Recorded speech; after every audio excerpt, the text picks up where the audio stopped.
पांडवों ने गुरुजी से जाकर कहा, गुरुदेव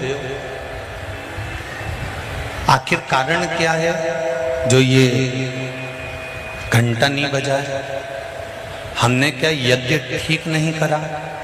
हमने क्या अनुष्ठान ठीक नहीं करा?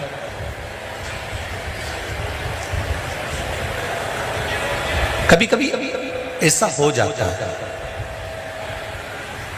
आपने किसी को पशुपति व्रत के बारे में बताया, आपने किसी को कोई उपाय बताया कि तू ये कर ले, और उसने वो करा और उसका काम हो गया, और तुम वो उपाय 4 बार कर चुकी तो तुम्हारा काम नहीं हुआ। कभी कभी होता है ऐसा, ऐसा नहीं है कि नहीं होता। उसका कारण क्या होता है? मन में विश्वास की जागरूकता।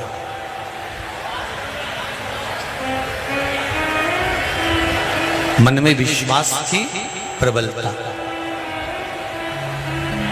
जिसको आपने बताया उसने आपकी वाणी पर विश्वास कर लिया, और विश्वास करने के बाद उसने वो उपाय कर लिया। पर हो सकता है हम मंदिर जा रहे हों, हम देवालय जा रहे हों, हम नर्मदा जी के घाट जा रहे हों, हम प्रयागराज जा रहे हों, हम भगवान के मंदिर पहुंच रहे हों, उसके बाद भी हमारे भीतर इतना विश्वास जागृत नहीं हुआ। मैंने तेरे ही भरोसे, ओ बाबा तेरे ही भरोसे, हवा बिच उड़ती जावांगी, बाबा डोर तो छड़नी ना में कटी जावांगी। भोले मैं तेरी पतंग, ओ शंभू मैं तेरी पतंग, हवा बिच उड़ती जावांगी, बाबा डोर हटो छड़ी नाम कटी जावांगी। हमारा विश्वास, हमारी दृढ़ता, हमारा भरोसा प्रबल होना चाहिए।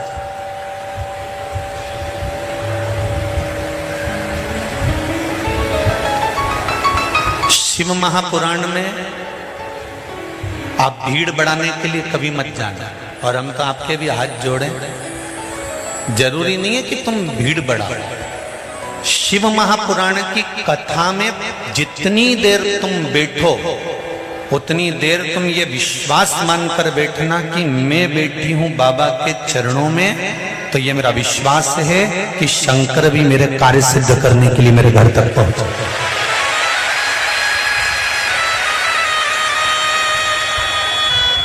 दिखावा करने की जरूरत नहीं है बाबा देवाधिदेव महादेव की कथा में। बहुत सरल भाषा में आओ। वैसे भी बारिश चल रही है, अच्छी अच्छी साड़ियां सब घर में रहने दो, जो पानी में बेकार हो भी जाए नहीं, बस ऐसी ही पहन के आ जाना, ठीक है? क्यों? शंकर भगवान कहते हैं मेरे पास में दिखावे की जरूरत नहीं है। अगर तुझे आना है तो विश्वास लेकर आना। और जैसी है ना, ये भगवान कहते हैं ना, सावन के महीने में इतनी जल वृष्टि क्यों होती है? आषाढ़ में नहीं हो, भादों में नहीं हो, कुंवार में नहीं हो, कार्तिक में नहीं हो, और सावन में इतना पानी क्यों गिरता है? शंकर भगवान कहते हैं कि सावन में पानी इसलिए, और तुम देखना सावन में शादी ब्याह भी नहीं होते हैं क्या? क्योंकि दुल्हन ब्यूटी पार्लर से आए और पानी गिर जाए तो जैसी थी वैसी की वैसी हो जाए। तो शादी ब्याह भी सावन में। भगवान शंकर कहते हैं कि सावन में मैं इतना पानी इसलिए गिराता हूं कि तेरे भीतर जो विश्वास है, तेरे भीतर जो भक्ति है, वो सम्मुख है। तो जैसा है वैसा ही है, उसमें कुछ बदलने की जरूरत नहीं।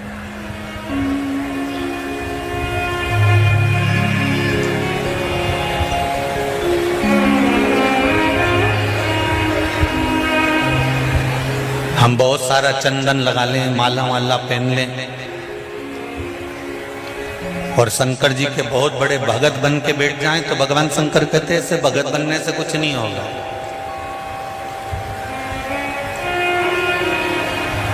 शंकर भगवान की कथा कहती है,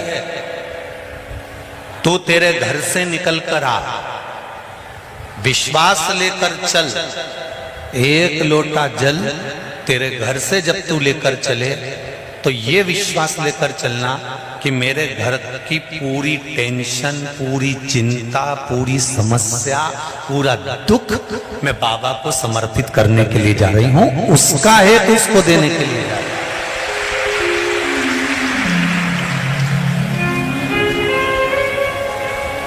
और कितनी भी अच्छी पड़ोसन होना, मंदिर में अपना दुख उस पड़ोसन को कभी मत सुनाना। कितना बड़ा भी करोड़पति तुम्हारे साथ मंदिर में बैठा हो और तुम्हारे पास में पर्स में अगर पैसा नहीं है, तुम्हारे पास में कोई रुपया नहीं है, तो तुम अपनी पड़ोसन से मांगकर 1 रुपया भी मंदिर में मत चढ़ाओ।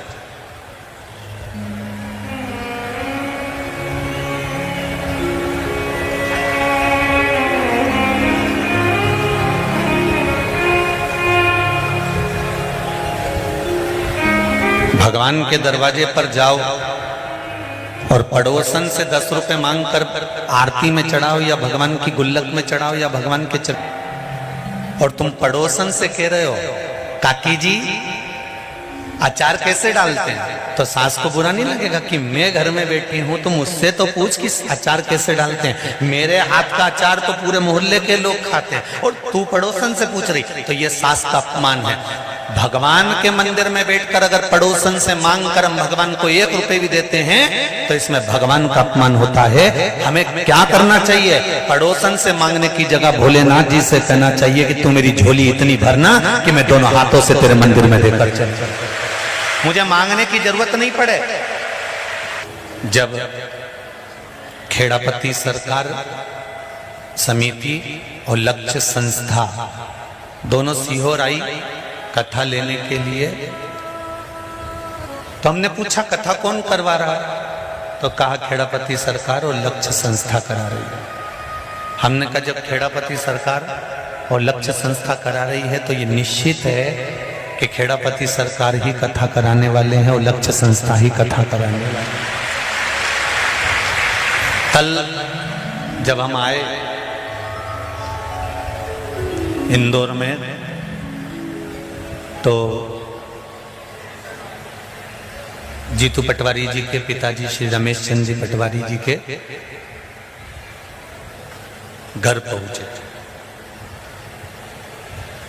हम जीतू पटवारी जी का घर नहीं बोलेंगे, हम श्री रमेश चंद्र जी पटवारी जी का घर बोलेंगे कि माँ बाप जब तक बैठे हैं सब कुछ उनका है। तो हम पहुंचे तो हमने कहा कि बड़ी कृपा हुई है जो बाबा ने कथा कराई है। तो श्री रमेश जी कहते हैं पटवारी साहब कि गुरुजी ये तो महाकाल राजा की और खेड़पति सरकार की करुणा 70 वर्षीय है जो इस क्षेत्र में कथा का आयोजन हो रहा है। ये कथा किसी एक की नहीं है, ये कथा किसी एक व्यक्ति की नहीं है, ये कथा आप सबकी है और आपके विश्वास की है। इसलिए श्रावण के महीने में शंकर भगवान खुद इस शिव महापुराण को लेकर यहाँ पधारे, किसी एक के बस का नहीं है।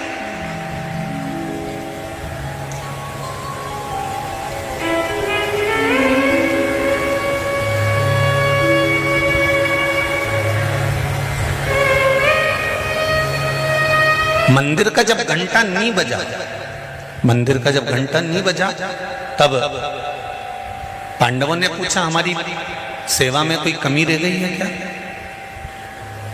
हमारी सेवा में कोई कमी है। कहा यज्ञ तो ब्राह्मणों ने पूर्ण करवाया, कर्म कांडी ब्राह्मण जब कोई पूजन कराने बैठता है तो अपने दिल से, अपने चित्त से, अपने मन से, अपने भाव से भगवान को रिझाकर पूर्ण पूजन कराता है। और हमेशा जजमान के हित के लिए जितना कर सकता है एक ब्राह्मण, एक कर्मकांडी ब्राह्मण उतना करता है। दुनिया के लोग अपने घर में दिवाली की पूजन करते हैं, पर ब्राह्मण अपने घर की दिवाली को छोड़कर जजमान के घर में दिवाली पूजन करने जाता है कि इनका भंडार भरा है। इनका भंडार भरा रहेगा तो ये संपूर्ण विश्व का भंडार का आनंद भरते रहेंगे। इसलिए एक कर्मकांडी ब्राह्मण अपना पूर्ण आशीर्वाद, पूर्ण आनंद देता है।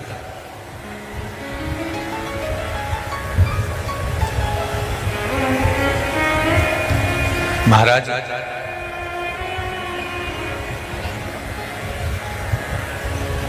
शिव कथा कह रही है, घंटा नहीं बजा। जब घंटा नहीं बजा, ब्राह्मणों ने कहा कि हमने यज्ञ पूरा करवा दिया, हमने यज्ञ अच्छा करवा दिया, पर दो तरह का यज्ञ होता है। एक यज्ञ में सांकल्य दी जाती है, दूसरे यज्ञ में जो तुमने पूरे नगर में डोंडी पिटवाई की भंडारा भंडारा भंडारा भंडारा, और कोई भोजन करने से वंचित रह जाए, कोई भोजन करने से वंचित है, जरूर कोई भूखा रह गया है। पता करो कि कौन भूखा रहा। सेवकों को भेजा, नकुल, सहदेव, अर्जुन, भीम सब गए। तब पता करा कि एक बूढ़ा व्यक्ति अपने झोपड़े में बैठा हुआ है, और झोपड़े में बैठा हुआ वो बूढ़ा व्यक्ति कह रहा है कि मैं भंडारे का भोजन ग्रहण करने नहीं जाऊंगा। सबने हाथ जोड़े, नमन करा, प्रणाम करा कि क्यों भोजन करने नहीं जाओगे। तो कहा 108 अश्वमेध यज्ञ का फल अगर पांडव मुझे दे देंगे तो मैं उनके घर में भोजन कर लूंगा। एकादशी का फल आपने किसी को दे दिया, तो एकादशी का फल आप कब दोगे? जब आपने 15 एकादशी कर रखी होगी, 50 एकादशी कर रखी होगी, 20 एकादशी कर रखी होगी, तब तो कोई फल आप दोगे। आपके पास में अगर 10 रुपए हैं तो आप किसी को 2 रुपए दे पाओगे। अब पांडवों ने तो इतने यज्ञ कभी करे ही नहीं थे, तो वो 108 अश्वमेध यज्ञ का फल कैसे दे देते? द्रौपदी के पास में युधिष्ठिर बैठे हुए थे और पांडवों ने आकर कह दिया कि 108 अश्वमेध यज्ञ का फल चाहिए।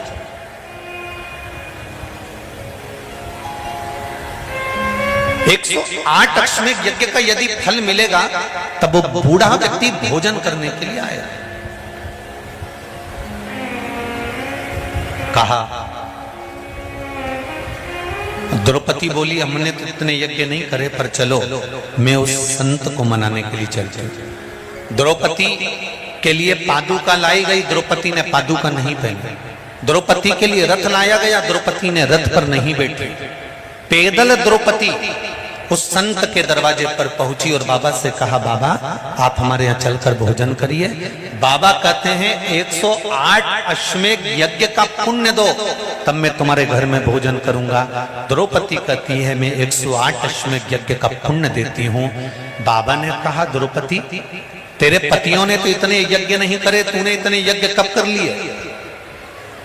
द्रौपदी कहती है, बाबा हमारे शास्त्र कहते हैं, हमारा धर्म कहता है, हमारे वेद और पुराण कहते हैं, जितने कदम चलकर हम भगवान के मंदिर पहुंचते हैं, जितने कदम चलकर हम संत के दरवाजे पहुंचते हैं, जितने कदम चलकर हम शिव महापुराण की कथा तक पहुंचते हैं, उतने अश्वमेध यज्ञ हम अपनी जिंदगी के कर लेते हैं।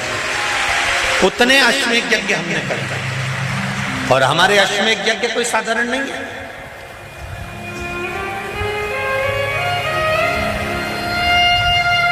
आपके दरवाजे पर आते आते हम चाहते हमारे इतने अश्वमेध यज्ञ हो गए, उसमें से हम आपको 108 दे देते। संत ने पुण्य लिया और संत चल दिए भोजन करने के लिए, और मंदिर का घंटा बज गया।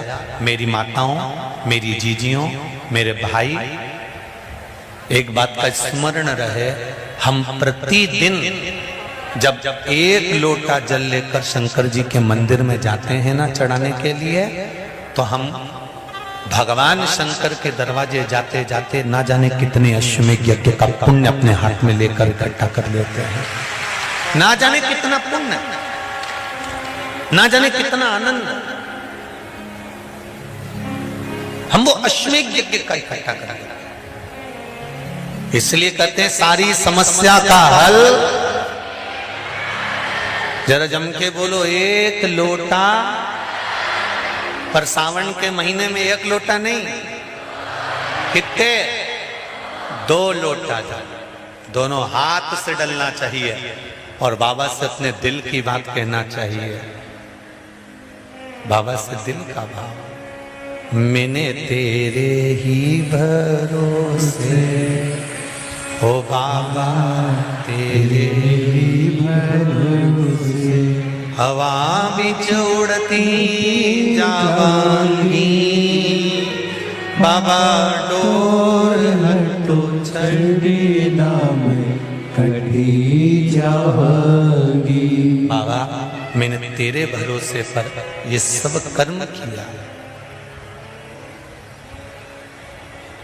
इसलिए कहते हैं जब तक जिंदगी है, जब तक जीवन है, जब तक मनुष्य का शरीर है, भगवान के दरवाजे पर जाते रहो। जीते जी भगवान के द्वार जाओ। अपन जीते जी अगर भगवान के दरवाजे नहीं जा पाते, उसका दरवाजा तक हमने नहीं देखा, उसकी चौखट तक हमने नहीं देखी, दुनिया के लोगों ने हंसी उड़ा दी। बताओ मंदिर जाने से कुछ होता? लोटा भर के पानी चढ़ाने से कुछ होता? नहीं होता। तो ये पत्र होना, दिल तो दूसरी जगह लगा के बैठे।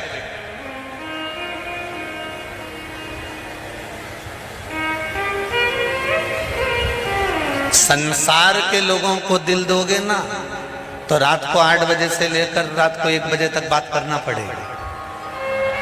बोलो सही है कि गलत है? जब तक नेट खत्म नहीं हो जाए। और परमात्मा को अगर दिल दिया है, तो तुलसीदास जी लिखते हैं, आदि में पुनि, एक क्षण भी हमने अगर हमारे भोलेनाथ को दिया है, तो निश्चित है मेरा शंभू, मेरा शंकर तुम्हारे दुख की घड़ी में हर पल तुम्हारे सामने खड़ा मिलेगा। हर पल, हर क्षण, हर समय।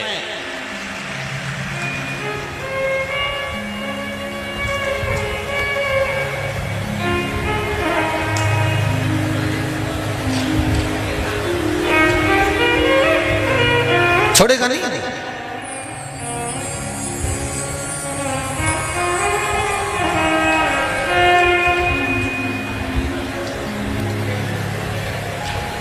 महाराज